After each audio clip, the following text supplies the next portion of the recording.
Our reading today comes from a July 24th daily post by Jim Palmer, who is with the Center for Non-Religious Spirituality, titled, "What is Your Birth View?" We often imagine our beliefs are the result of careful reasoning, but for most of us, they are largely the consequence of geography, family, language, culture, education, and history. If you had been born into another place, another century, another family, there's a good chance you would hold a very different understanding of ultimate reality while feeling just as certain about it. That realization should produce humility. None of this means that our beliefs are false simply because we inherited them. Every one of us must begin somewhere. Tradition can contain profound wisdom accumulated across generations. The question is whether we ever become conscious enough to examine the inheritance. Can we distinguish between what is genuinely true and merely became familiar? Can we remain open to the possibility that reality is always larger than our explanations for it? Hold your beliefs if they help you. Become more compassionate, more honest, more courageous, and more deeply human. But hold them with enough humility to remember that billions of equally sincere people inherited different maps of reality. The deepest spiritual journey is not the movement from one religion to another.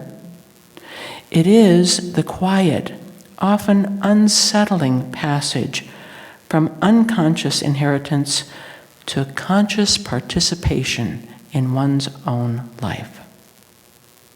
It is the gradual relinquishing of borrowed certainties in favor of discernment that is earned through experience, reflection, and honest encounter with reality.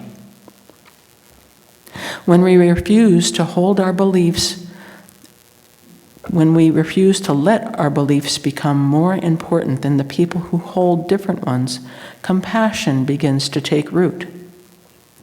We discover that the deepest measure of our spirituality is not the certainty of our convictions, but the quantity and quality of our presence with one another. From that deeper place, prior to ideology and deeper than identity, something astonishing begins to reveal itself. Beneath our many names for reality is one life, endlessly expressing itself through billions of unique human beings. We awaken to a reality of our inherited identities, often concealed.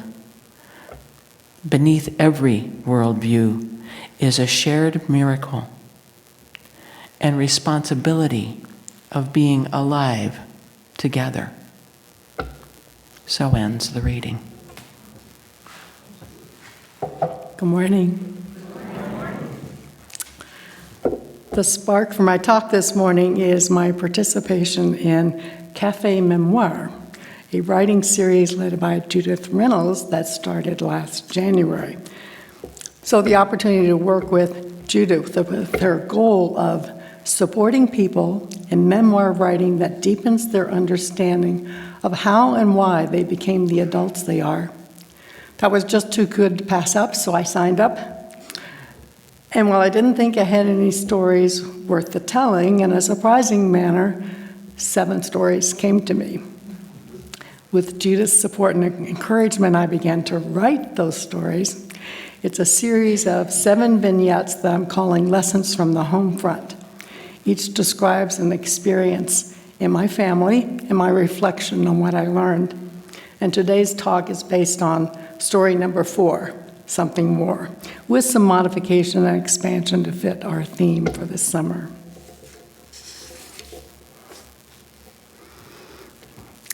While she was born 1 year after me, I looked up to my sister Sharon. She was always the truest believer. Though the words of the Catholic Mass were spoken in Latin by the priest on the high altar of our church, Sharon seemed to be in tune and taking everything into her heart. I don't remember her ever resisting going to church for daily Mass each morning before school started, or fidgeting while in the long pews holding fellow classmates. In her blue Catholic school uniform with a delicate lace cap or veil on her head, she looked solemn and reverent to me. Despite the fury I might sometimes feel toward her when we had a sisterly argument, I pretty much expected she was going to make it to heaven. I, on the other hand, was terrified of dying in a state of sin and going straight to hell.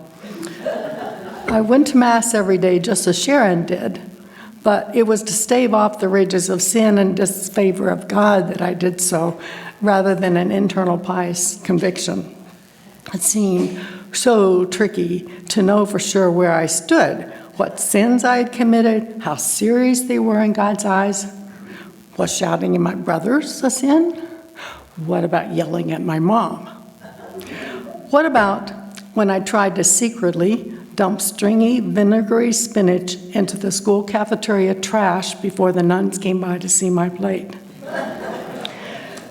How big a sin was it to imagine what was under the cloth covering the privates of the crucified Christ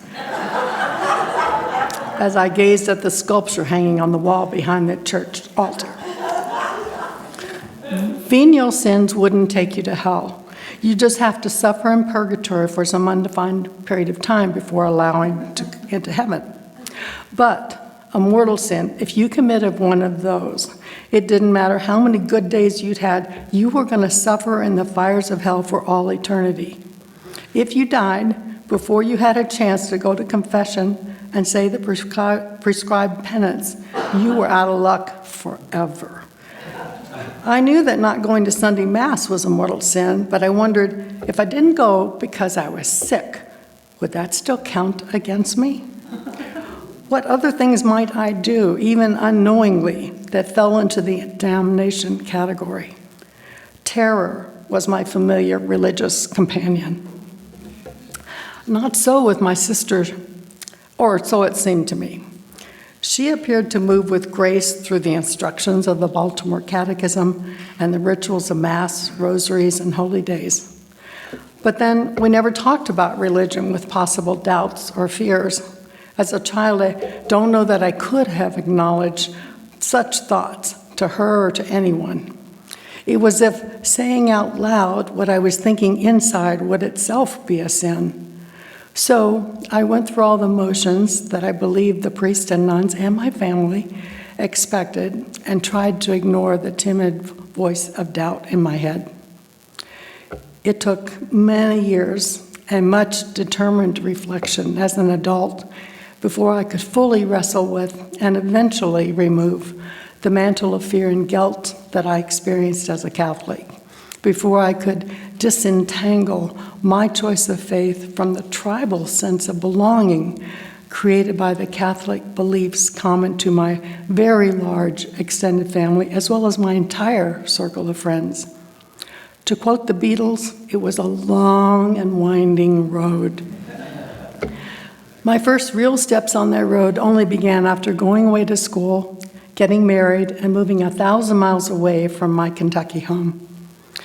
When I wasn't daily surrounded by my family's religious beliefs, I found space to question and probe my own thinking. I read assorted books on religion, including ones my family recommended to me. I tried different churches during the following years: Evangelical Free, Methodist, Presbyterian, where I was a deacon, as well as went through periods of no church or religion at all. I was searching for a sense of resonance, meaning, and connection. My family worried from afar. but I avoided religious discussions as much as possible when I visited. A few of my 7 siblings became enamored of charismatic Christianity, which was a crack in the traditional Catholic unity of my family. More family followed, and the circle of accepted spiritual practice widened. It did not, however, widen to include non-Christian beliefs. My process of disentangling my family's, my tribe's beliefs from my own did not happen through a sudden insight, a Damascus moment. It was a tortuous route of 2 steps forward, 1 step back. Many iterations of spiritual questioning, answering, questioning again, crafting beliefs again. Jim Palmer, who you just heard, a former Catholic, former evangelical pastor, and now the leading figure in a non-religious spirituality movement, has these words, which I find best capture my sense of how this period of time eventually led to my choice of current spirituality. He says, quote, "For much of history, ordinary people were told they lacked the education, training, or spiritual authority to question religious claims. Theology became a gatekeeper. If something sounded strange, contradictory, or morally troubling, people were often taught to assume the problem lay with their own understanding rather than with the doctrine itself. That assumption deserves to be challenged. You do not need a doctorate in theology to recognize when an idea conflicts with everything we know about history, science, ethics, or the nature of human flourishing. Religious claims should not receive immunity from the same critical thinking we apply everywhere else. If a belief requires us to deny reality, suspend moral judgment, or abandon intellectual honesty, the burden of proof belongs to the belief, not the person questioning," end quote. I really appreciate Palmer's words and wisdom. They express what my own conclusions came to be, though much more articulately. And it's this understanding which allowed me to release the last vestiges of fear-based beliefs. I am not rejected by my family. I still love them. They love me. But I acknowledge I no longer belong in the same way, even under the broader tent of Christianity instead of Catholicism. And becoming aware of this bit of separation and accepting it has not been easy. There is a level of intimacy with others that comes with deeply shared common beliefs that is quite attractive. Even today, if someone says they were raised Catholic, there's the tiniest bit of bond I immediately feel, even if it's a complete stranger, because I believe we share something familiar and important in our upraising. That kind of intimacy is sweet. But I realized that to be authentic to myself, it was a necessary cost of letting go. I needed to make my own choice, build my own way. I needed to learn how to sustain a sense of connection despite the differences. Over time, I figured out how to be better at celebrating the places where we meet more than the ones we don't, to not lose sight of the more fundamental grounding of love that binds us. I admit, however, there have been new challenges to this in reality, as political differences have since greatly exacerbated the religious ones. When moving to Durango in 2011, I was in a long period of no church connection. I found the latent desire to find spiritual connection was amplified by the desire to find community in my new hometown. My husband Tom had been raised as a Unitarian, and he announced that there was a Unitarian church in Durango and we could try it. It was with hopefulness, but some anxiety, that we made our first visit in November of that year. To say we were surprised and delighted by the degree of warmth and welcome we felt is an understatement. Even on that first visit, we began to feel a sense of belonging. And once I learned about no requirement for a specific creed belief, but rather real support for many different paths of spiritual growth and belief, I felt I'd found my spiritual home. And time has proven how right that is. It's now been more than 50 years since I've knelt in a pew during a Catholic Mass. This personal freedom from my childhood religion has permitted an unexpected discovery that there were some threads of gold woven through my experience growing up Catholic. I now can remember with some fondness the candles in the darkness of midnight Mass on Christmas Eve, and the sense of wonder I felt as our family all gathered on the wooden pew before the manger scene. I can recall the sense of gravity and reverence during the blessing of a body lying in a coffin during a funeral Mass, and the smoky sight and smell of incense burning in the swinging metal vessel as part of the consecration ritual. I've come to know that ritual can have deep meaning, and I appreciate having a place for it in my spiritual life. Having left rigid dogma behind, rituals such as lighting candles, burning incense, singing, chanting, call and response reading, these all now heighten my experience of the sacred. I've come to value silence as a form of meditation rather than a prescription for control. I've come to cherish the deep joy of being in community with others freely committed to a life grounded in common principles and values. These I now understand as gifts gleaned from the challenges of living in Catholicism. My sister Sharon remains a deeply devout Catholic and true believer to this day. She cannot imagine any other spiritual path nourishing her own soul, and I respect her choice. She worries for me and my salvation, but I have long since accepted that as her personal burden, not mine.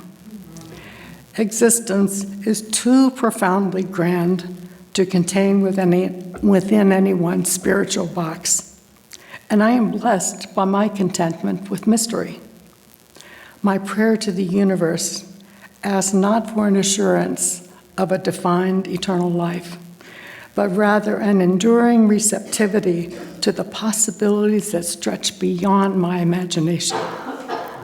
For arriving at this present-day core of spirituality, I'm able to thank my Catholic roots in believing in something more. Amen.